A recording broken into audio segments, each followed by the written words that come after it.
Hello friends, I'm Gaurav Yadav. Welcome to channel Mahabalak, where you can watch entertaining and inspiring stories. Hello, Earthlings. I am Time.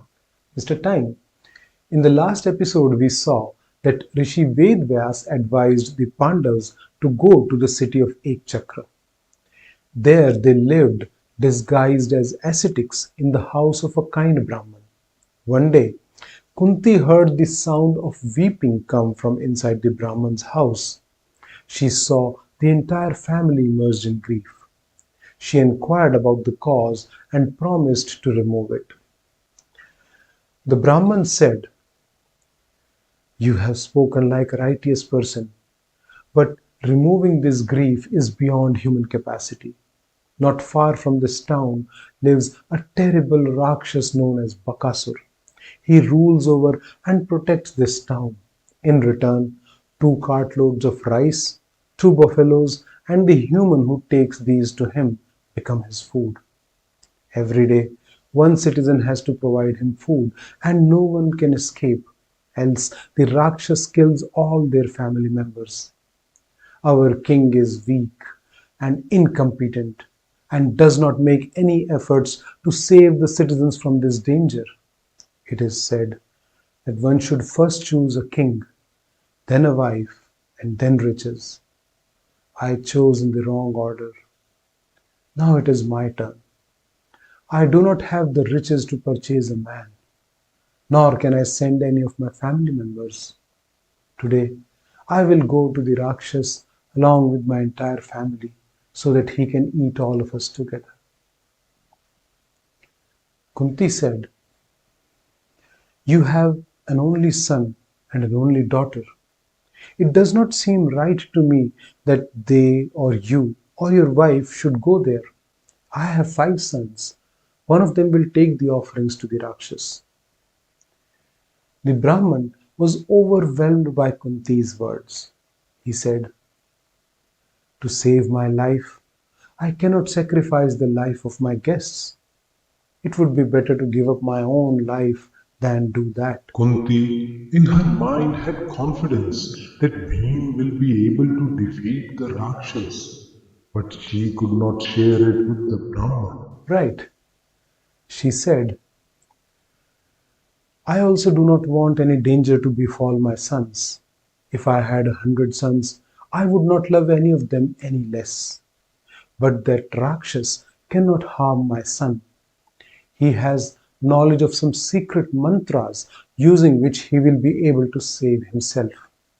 But do not ever reveal this to anyone, because otherwise people will want to learn the mantras from him, and he has been forbidden by his guru from sharing them." Bhim was given the responsibility of taking the offerings to the Rakshas, and he said he would do it before his brothers came back from begging. Bhim was ecstatic at the thought of fighting a Rakshas. Yudhishthir took his mother aside and said, "Why does Bhim seem so cheerful? He seems about to go on an adventure. Is it something that he wishes to do on his own, or is it something that you have commanded?" Kunti told him everything. Yudhishthir said, "Mother, you have acted very rashly. This is a very difficult task. Why do you want to sacrifice your own son for the sake of someone else's? It is through the strength of Bhim's arms that we are able to sleep peacefully at night, while Duryodhan, Shakuni, and the others are sleepless due to worry. It is through his valor that we were able to escape the house of lack and other dangers. It is through his powers that we hope to regain the kingdom which has been snatched away from us through evil means. Why have you decided to sacrifice him? Have you lost your senses and your intelligence due to misery?" This was pretty strong stuff for someone like Yudhishthir to say to his mother. True. Kunti said, "I have taken this decision after careful thought. We have stayed happily in the house of this Brahman, and this way we can repay him. One must always recognize a good deed. Do not worry about Bhim. The strength in Bhim's arms is equal to that of 10,000 elephants. There has been no one, and there shall be no one as strong as Bhim. Yudhishthir said, Mother, what you have decided with your intelligence and out of compassion for the Brahman is indeed right. There is no doubt that Bhim will kill the Rakshas and come back alive. But the Brahman must be told to withhold his tongue so that the inhabitants of the city do not find out. Bhim took the food and left for the forest where Bakasur lived. When he reached there, he started eating the food himself and called out to the Rakshas by name. Bakasur! Bakasur! The Rakshas heard Bhim and came out. The earth seemed to shake beneath his feet. When he saw Bhim eating the food, he was enraged.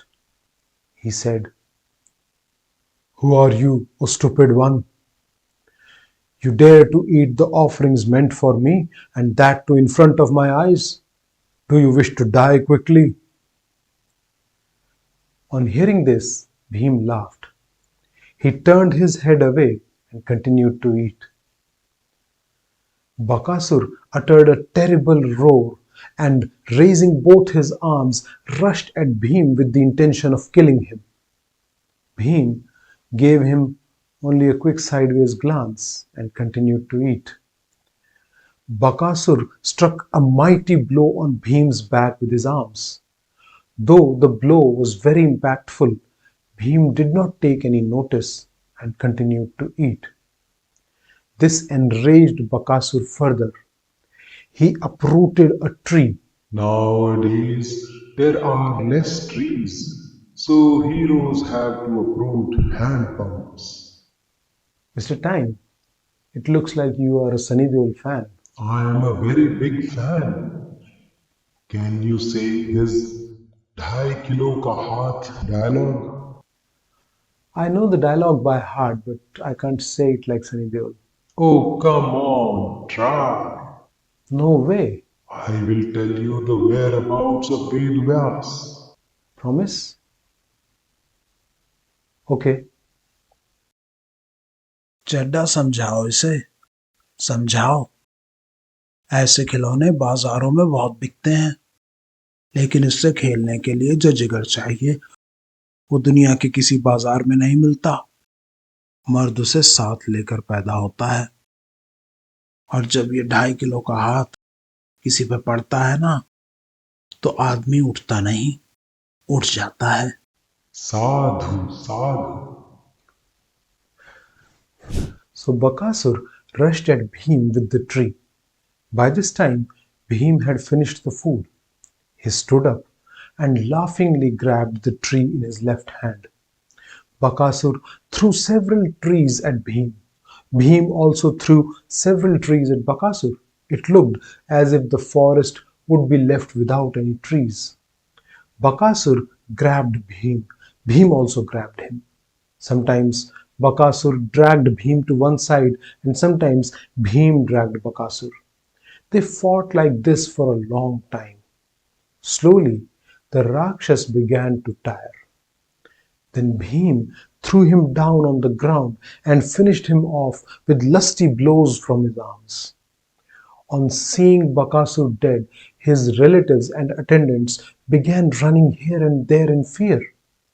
Bhim pacified them and extracted from them a promise to never indulge in violence against humans. Then, unseen by anyone, Bhim took the body of the Rakshas and put it on one of the city gates and returned to the Brahman's house. There he told everything in detail to Yudhishthir. The next morning, the body of the Rakshas was discovered by the inhabitants of Ekachakra.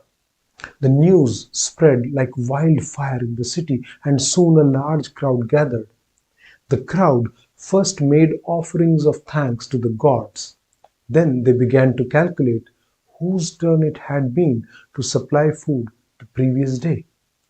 As soon as they figured it out, they rushed to the Brahman's house and began asking questions. The grateful Brahman told them everything but hid the role of the Pandavas. He said, on being ordered to supply the food, I was crying with my family. Just then, a Brahman learned in mantras came there. He asked me the cause of my grief and offered to take the food to the Rakshas. This great deed must have been done by that unknown Brahman.